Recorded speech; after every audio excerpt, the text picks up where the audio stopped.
Hi everyone. तो आज की इस वीडियो में हम लोग बहुत ही इम्पोर्टेंट ही टॉपिक पर डिस्कशन करने वाले हैं, जो एम्स बीएससी नर्सिंग के बारे में 2024 के रिजल्ट के बारे में हम लोग डिस्कस करेंगे। अगर आपने अभी तक रिजल्ट चेक नहीं किया है तो आपको www.aimsexams.ac.in लिखकर सर्च करना है, और सर्च करने के बाद जो इम्पोर्टेंट अनाउंसमेंट में आपको फर्स्ट वाला लिंक होगा उस पर प्रेस कर देना है। जैसे ही आप प्रेस कीजिएगा तो आपको एक पीडीएफ डाउनलोड होगा। जो पीडीएफ डाउनलोड होगा उसमें रोल नंबर वाइज आपका रिजल्ट उसमें डिक्लेयर किया गया है एम्स नर्सिंग द्वारा। तो उसमें आपको क्या करना है, अपना रोल नंबर प्रेस कर और अपना रिजल्ट चेक कर सकते हैं। तो हमको डिस्कस करना है इस बात पर कि हाँ, जो जिन स्टूडेंट का रिजल्ट नहीं आया है उन तो वो क्या करें। जब आप अपने रोल नंबर ढूंढ रहे हैं और आपका रोल नंबर सर्च करने पर आपका रोल नंबर इसमें नहीं शो हो पा रहा है, तो इसका मतलब ये हुआ कि आप एग्ज़ाम क्वालिफाई नहीं कर पाए हो। तो बहुत सारा डाउट है इसमें, कि ये भी डाउट है कि क्या सेकेंड लिस्ट आएगी, कब तक आएगी, और बाकी जो जिनका एग्ज़ाम क्वालिफाई हो गया है उनके लिए क्या आगे प्रोसेस होगा, सब हम लोग देखेंगे। सभी इम्पोर्टेंट पॉइंट्स यहाँ पे हम लोग बात करेंगे। तो आप सभी कैंडिडेट से रिक्वेस्ट है कि वीडियो को पूरा एंड तक देख लीजिएगा लोग। आपके सारे जितने भी डाउट्स हैं सब क्लियर हो जाएंगे। देखो, इन्होंने साफ तौर पर मेंशन कर दिया है कि हमने नॉर्मलाइजेशन किए हैं। तो जो बच्चे बोल रहे थे कि 9 जून को टॉप पेपर आया था टॉप, और 8 जून को इजी थोड़ा आया था, उससे साफ तौर पर मेंशन कर दिया है कि इन्होंने नॉर्मलाइजेशन किया है। तो वो हम आपको दिखा देते हैं कि कहाँ मेंशन किया गया है कि नॉर्मलाइजेशन किया गया है। आपको पीडीएफ के लास्ट नीचे वाले पेज पर जो आना है, और यहाँ पे देखना है आपको जो सेकेंड नंबर लिखा हुआ है, यहाँ पे सेकेंड नंबर जो पॉइंट है, इन्होंने बोला है कि हमने 20 जनवरी को एक नोटिस निकाला था। हो सकता है कि ये एम्स नर्सिंग के लिए ना हो, किसी और एग्ज़ाम के लिए हो। और उस नोटिस को मेंशन करते हुए इन्होंने बताया है कि जो हमने जो 8 और 9 जून को जो एग्ज़ाम हुआ है उसमें नॉर्मलाइजेशन का प्रोसेस लगा है। हमने ये पहले ही मेंशन कर दिया था कि एग्ज़ाम के जब 2 शिफ्ट हो रहे हैं तो इसमें नॉर्मलाइजेशन होगा। और इन्होंने साफ तौर पर यहाँ पे मेंशन कर दिया है कि जो 1 जनवरी 2023 के रिगार्डिंग है, उसके रिगार्डिंग ये नॉर्मलाइजेशन हुआ है। स्टूडेंट को लगता है कि 8 जून को पेपर इजी था और 9 जून को पेपर टफ था, तो उनके लिए ये नॉर्मलाइजेशन का प्रोसेस लगाया गया है। और जिन स्टूडेंट को लग रहा है कि 8 जून को जो पेपर इजी था और 9 जून को जो पेपर टफ था तो उनका अलग रिजल्ट होगा, ऐसा कुछ नहीं है। नॉर्मलाइजेशन का मतलब ये होता है कि 8 जून को जो एग्ज़ाम हुआ उसका एवरेज और 9 जून को एग्ज़ाम हुआ दोनों का एवरेज निकालने के बाद जो एग्ज़ाम हुआ उसको यहाँ पे रिजल्ट डिक्लेयर किया गया है। जून वाले कैंडिडेट को थोड़ा ग्रेस मार्क्स मिल गए होंगे, क्योंकि दोनों का जो बैलेंस बने रहे इसके लिए। ठीक है, तो नॉर्मलाइजेशन यहाँ पे हुआ है, ये तो पहली बात यहाँ पे क्लियर हो गई। अब यहाँ पे आपको कट ऑफ रैंक दी हुई है कैटेगरी वाइज। क्या है कि कितने रैंक तक हमने बच्चों को मेरिट लिस्ट में निकाला है।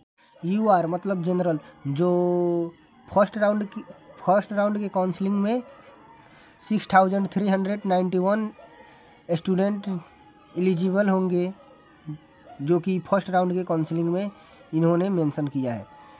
और URPWBD में नहीं मेंशन एक भी स्टूडेंट है। EWS वालों में 6387 कैंडिडेट हैं जो एलिजिबल होंगे फर्स्ट राउंड के काउंसलिंग में।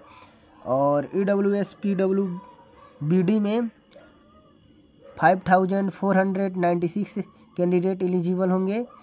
OBC NCL में 9851 स्टूडेंट एलिजिबल होंगे। और OBC NCL PWBD में 3931 कैंडिडेट इसमें एलिजिबल होंगे। SC में 13,963 कैंडिडेट इसमें फर्स्ट मेरिट लिस्ट में आए हैं।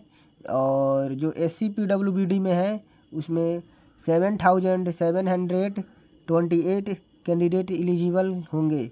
और ST में जो है उसमें 13,926 और ST PWBD में कोई मेंशन इसमें नहीं किया गया है। इतनी रैंक वाले कैंडिडेट को इन्होंने इसमें निकाला है जो आगे काउंसलिंग के लिए एलिजिबल होंगे। अगर आप OBC कैंडिडेट हैं और OBC जो कैंडिडेट का जो आपका सर्टिफिकेट है वो अगर आपका रिजेक्ट हो जाता है तो आपका जो काउंसलिंग में होगा तो आपका काउंसलिंग नहीं हो पाएगा। और उसको हम मेंशन कर चुके हैं पहले भी और इसमें भी मेंशन कर दिए हैं। तो आपको हम बताएंगे कि अगर आपका मार्क्स जो है वो OBC की कैंडिडेट के लिए एलिजिबल है तो अगर आपका OBC जो सर्टिफिकेट है उसको रिजेक्ट कर दिया गया है तो आप जनरल वाले के लिए एलिजिबल नहीं हो पाएंगे क्योंकि आपका मार्क्स जो है वो OBC वाले के लिए है। चीज़ आपको दिखा देते हैं, उसके बाद आपको बताएंगे कि सेकंड लिस्ट मेरिट लिस्ट आएगी कि नहीं आएगी।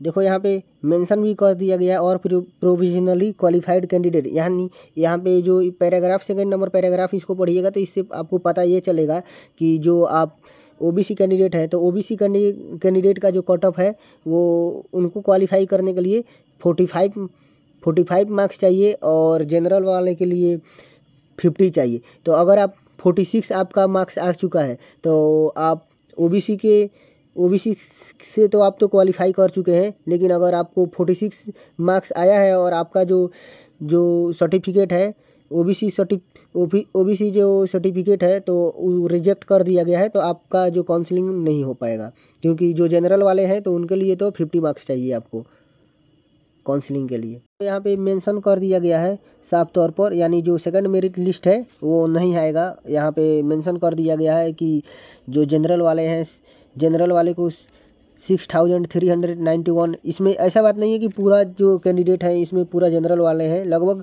इसमें 2,000 से 3,000 इसमें जनरल वाले होंगे और OBC भी वाले होंगे।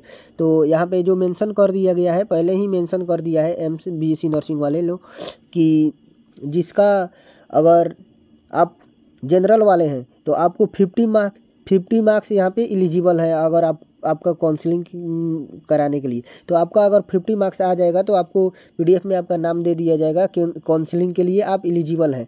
और जो OBC वाले कैंडिडेट हैं उनको 45 मार्क्स होना चाहिए, लेकिन जो उनका वैलिड सर्टिफिकेट होना चाहिए। अगर वैलिड सर्टिफिकेट है तो आप जब आपका 45 मार्क्स आ जाता है अब आपका जो सर्टिफिकेट है कास्ट सर्टिफिकेट OBC सर्टिफिकेट जो तो उसको वैलिड प्रूफ हो जाता है तो आप काउंसलिंग के लिए एलिजिबल होंगे। और जो SC ST वाले कैंडिडेट हैं उनको 40 मार्क्स अगर आ जाता है तो आपका जो PDF में नाम होगा वो आ जाएगा और आपका जो सर्टिफिकेट होगा वैलिड होगा तो आप काउंसलिंग के लिए एलिजिबल होंगे।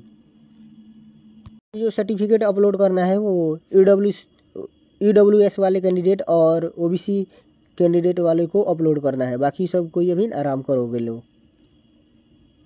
इस बात को जान लो कि जितने भी स्टूडेंट हैं जितने भी कैंडिडेट हैं जो कि इस मेरिट लिस्ट में आने वाले थे उनको यहाँ पे मेरिट लिस्ट में ला दिया गया है। तो इसके बाद हमको नहीं लगता है कि सेकंड मेरिट लिस्ट आएगी क्योंकि इन्होंने मैक्सिमम कैंडिडेट को निकाल दिया है जिन्होंने अपने कैटेगरी के अकॉर्डिंग एग्ज़ाम को क्वालिफाई किया है।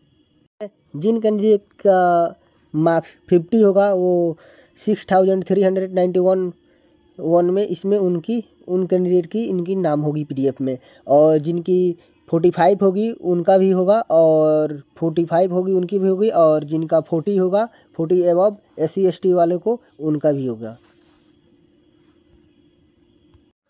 अगर इसमें जो भी स्टूडेंट यहाँ पे क्वालिफाई किए हैं वो अगर वो काउंसलिंग कराते हैं और कुछ उसमें से काउंसलिंग नहीं भी कराते हैं, अगर सीट खाली रह जाती है तो ऐसा नहीं है कि एम्स वाले जो हैं वो फिर दूसरे कैंडिडेट को लाकर और उस सीट पर रख लें, वो सीट खाली ही रह जाती है। एम्स का कहना है कि जितना मेरा मिनिमम मार्क्स एलिजिबल है उतना लेकर तुम आ जाओ, उसके बाद हम सीट डिसाइड करेंगे मिलेगा या नहीं मिलेगा। उसके बाद आपका मेरिट लिस्ट आ ही जाएगी। तो आप ये एक्सपेक्टेशन रखिए कि आपका सेकंड मेरिट लिस्ट यहाँ पे बन रही है, सेकंड मेरिट लिस्ट यहाँ पे नहीं आएगी। आप अपना दूसरे एग्ज़ाम जो भी आप पैरा मेडिकल व दूसरा अगर जो भी आप फॉर्म फिलअप कर रहे हैं उस पर ध्यान दीजिए। इसमें सेकंड मेरिट लिस्ट हमको नहीं लगता है कि आएगी।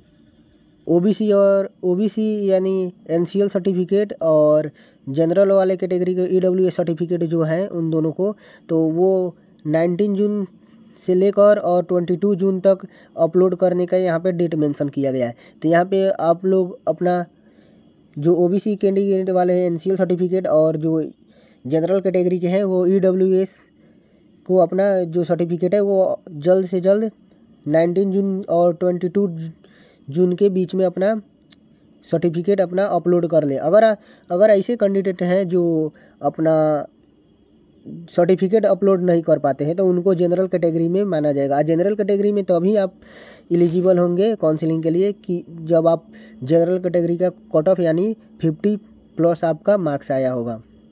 तो यहाँ पे जनरल कैटेगरी के देख सकते हो 6391 यहाँ पे मार्क्स, यानी इतना अगर आप 50+ मार्क्स लाते हो इसमें, अगर आप जनरल कैटेगरी के लिए एलिजिबल हो ओबीसी कैंडिडेट वाले, अगर आपका ओबीसी कैंडिडेट का एनसीएल सर्टिफिकेट आपका रिजेक्ट हो जाता है तो आपका जो 50+ मार्क्स होगा तो आप 6391 के कट ऑफ में आओगे, नहीं तो नहीं, इसमें एलिजिबल नहीं होगे, आपका काउंसलिंग नहीं हो पाएगा।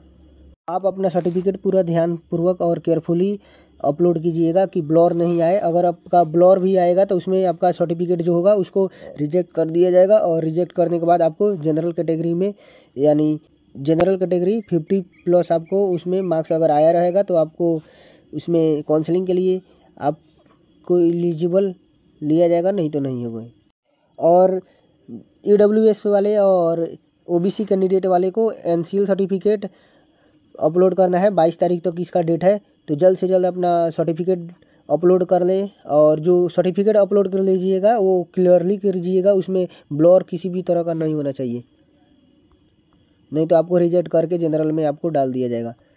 और जनरल में तभी आप एलिजिबल होंगे जबकि आपको जनरल के कट ऑफ को आप पार कर पाइएगा।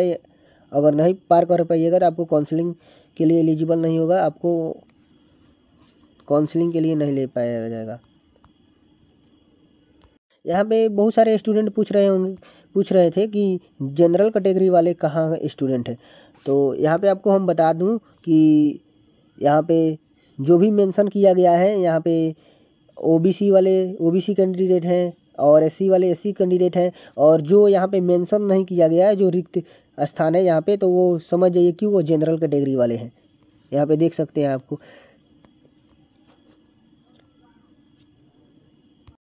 आई होप कि आपकी सारे डाउट क्लियर हो गए होंगे।